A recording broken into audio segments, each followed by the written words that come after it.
Shalom, selamat pagi Bapak Ibu Saudaraku yang dikasihi Tuhan. Salam sejahtera buat saudara semua dimanapun berada. Saya mengajak Bapak Ibu Saudara untuk bersaat teduh dan berdoa dalam renungan penuntun kehidupan setiap hari. Kiranya damai sejahtera dan sukacita oleh Roh Kudus senantiasa melimpah dalam hati dan kehidupan kita semua. Tema penuntun untuk hari ini adalah pertobatan yang besar. Ayat bacaan kita terdapat di dalam Injil Matius pasal yang ketiga, ayat yang pertama sampai ayat yang ke-6, dan saya akan bacakan di dalam ayat yang kedua berkata demikian. Bertobatlah sebab kerajaan surga sudah dekat. Bapak Ibu Saudaraku yang dikasihi Tuhan, kita tahu bahwa pertobatan adalah starting point atau titik awal dari kehidupan kekristenan kita. Karena kekristenan bukan dimulai dari ketika seseorang lahir dari rahim seorang ibu yang beragama Kristen, atau kekristenan juga bukan sekedar dimulai dari ketika seseorang dibaptis dan memiliki kartu anggota jemaat sebagai orang Kristen. Tetapi kekristenan dimulai ketika seorang itu bertobat, menerima Yesus sebagai Tuhan dan Juru Selamatnya secara pribadi. Jadi apa artinya seseorang itu bertobat dan menerima Yesus sebagai Tuhan dan Juru Selamatnya secara pribadi?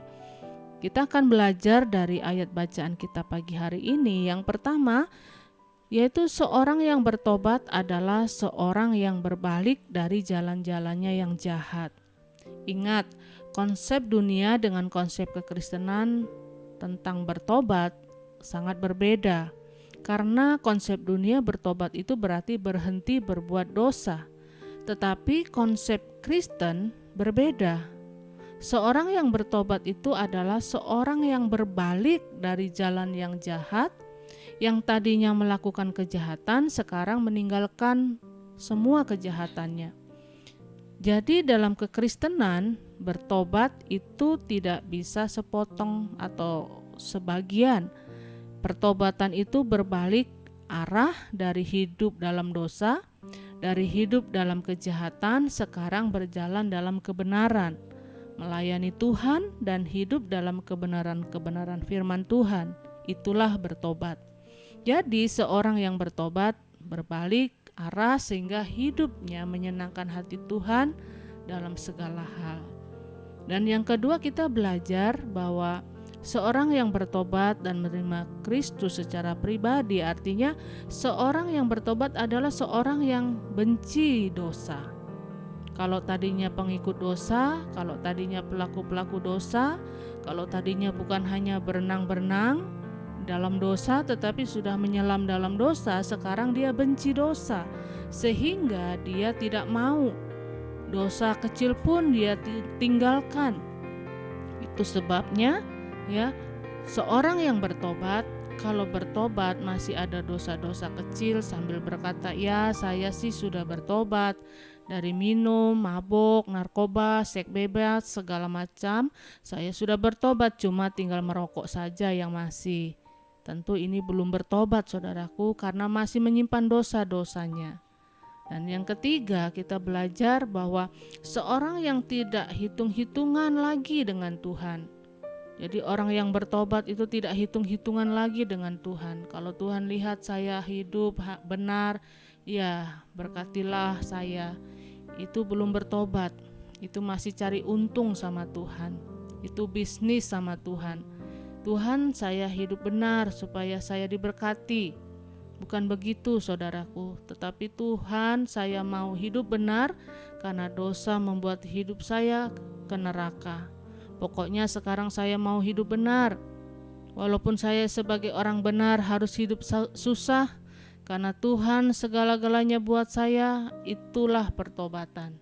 Karena sudah tidak ada lagi hitung-hitungan dengan Tuhan. Pokoknya hidupnya hanya untuk Yesus, hanya untuk Tuhan saja. Dan yang keempat, kita belajar bahwa seorang yang bertobat adalah seorang yang memiliki beban yang kuat untuk meluaskan kerajaan Allah. Kalau kita bisa hidup sebagaimana kita hidup saat ini, itu semua karena kasih karunia Tuhan. Karena itu pakai hidup kita untuk menyenangkan hati Tuhan. supaya lewat hidup kita dapat meluaskan kerajaan Allah, supaya lewat hidup kita orang senantiasa bisa memuliakan nama Kristus, kerajaan Allah ditegakkan dan jiwa-jiwa diselamatkan. Jadi Bapak Ibu Saudaraku, mari kita beri diri kita untuk kita sungguh-sungguh bertobat, meninggalkan dan berbalik dari segala jalan yang salah. Serahkan hidup kita untuk Tuhan pakai bagi kemuliaan namanya. Amin. Mari kita berdoa. Tuhan Yesus, terima kasih buat firman-Mu pagi hari ini yang kembali mengingatkan kepada setiap kami, menegur kami, mengajar kami untuk kami boleh mentaati apa yang menjadi kehendak Tuhan, bahwa sesungguhnya kami harus bertobat karena kerajaan Allah sudah dekat dan sudah tidak ada waktu lagi untuk kami bermain-main dengan pertobatan kami. Karena itu mampukan kami Tuhan hari ini untuk kami berjalan seturut dengan kehendak Tuhan. Engkau menuntun kami lewat firman-Mu untuk kami boleh meninggalkan dan berbalik dari segala jalan yang salah, agar hidup kami boleh Engkau pakai untuk meluaskan kerajaan-Mu, memberkati banyak jiwa, dan pertobatan besar bisa terjadi atas hidup kami. Terpujilah nama-Mu Bapa. Inilah doa kami, di dalam nama Tuhan Yesus kami berdoa. Haleluya. Amin. Kiranya berkat yang sempurna dari Allah Bapa kita, kasih karunia dari Tuhan Yesus Kristus, dan persekutuan yang indah dengan Roh Kudus menyertai kita semua dari sekarang ini dan sampai selama-lamanya.